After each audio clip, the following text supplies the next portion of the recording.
the ISA-1 Digital, the classic Focusrite Mic Pre, and simultaneous DI. Now with class-leading stereo ADC as standard. We're here at Nashville for Summer NAMM, and I'm here with Michael, who's a familiar face in the industry, but he's now fronting a new company called MikTek, which, not surprisingly, are doing microphones and associated products, and they're actually based here in Nashville. So can you tell us a little about the company and then maybe focus on one of the key products, please? Great. Thank you very much, Paul. It's good to see you. We're a new company. We just introduced our products at the AES show last October. We've been in development for just about 1 year, and we finally began shipping last week, which is our exciting news for the show. We've had some product around to some famous engineers, artists, and also some important pro audio dealers. So some people have heard the microphones, and the response so far has just been over the top. What we're doing is we're taking products, components from all over the world, from China, from Germany, from the United States, and we're bringing them into Nashville and assembling all our microphones by here in our own mic factory. The most key part to our microphone, or one of the key elements, are the transformers, which are made under license for us by AMI in the United States. And they really, really give the microphone that, sound of kind of a singing kind of sound that's reminiscent of some of the most classic microphones. We really didn't set out to copy any microphones. We just wanted to come out with a great microphone that would compete at any level with any microphone. And we really felt we did that. Basically, we've introduced 3 different models. We have a C5 pencil condenser, and we have a C7 FET multi-pattern condenser, and we have the CV4, which is our 9-pattern tube microphone.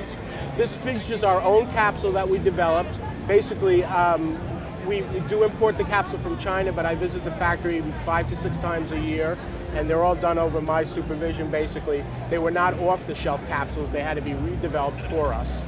Okay, and we also have in here a new old stock Telefunken EF800 tube, along with the AMI transformer, and the sound is just incredible.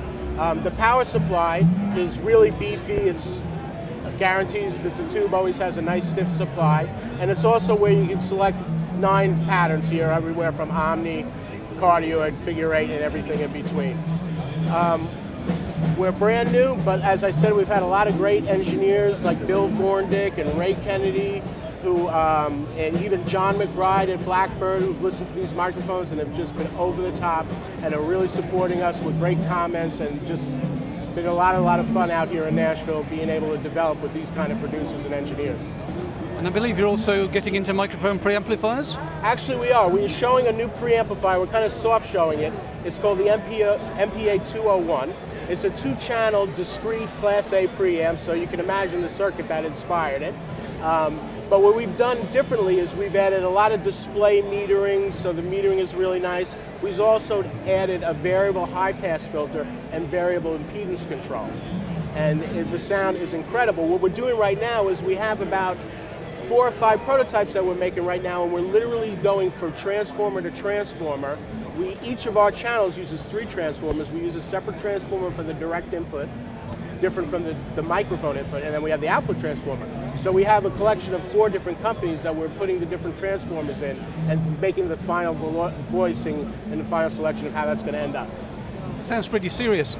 So clearly you're not shooting it out with the Me Too cheapo microphones, but at the same time you're not pitching yourself so high that the guys in the project studio can't afford to buy. That's exactly the exact correct point, because in my opinion, I think it's just wonderful that guys who are starting out can buy a $200 condenser. But there's a lot of guys who are looking for something better than that, And we offer a step up that's reasonable that a guy with a decent project studio can afford. There's plenty of guys who have 10 Les Pauls and a couple of Martins, and I think the market sometimes is telling them to use a $200 mic. And I don't think some of those guys want to use a $200 mic. But what we can do at MikTek is we know a lot about the global sourcing, so we're trying to reach that middle ground of offering what sounds like really a boutique product at a price that's reasonable for most guys with their project studios. So what are we, for example, going to be paying for a microphone like this, which is the top of your range, I guess? Right. This is basically, it has that list price of somewhere at $21.65 or something like this, but the average sell price that usually a customer can find it available for is $12.99. Sounds pretty good to me. Great. Yeah, all right, well, thanks, Michael. Hey, thanks, Paul. It was great for you guys to stop by. I really enjoyed talking to you. We wish you well. Appreciate it. Thanks.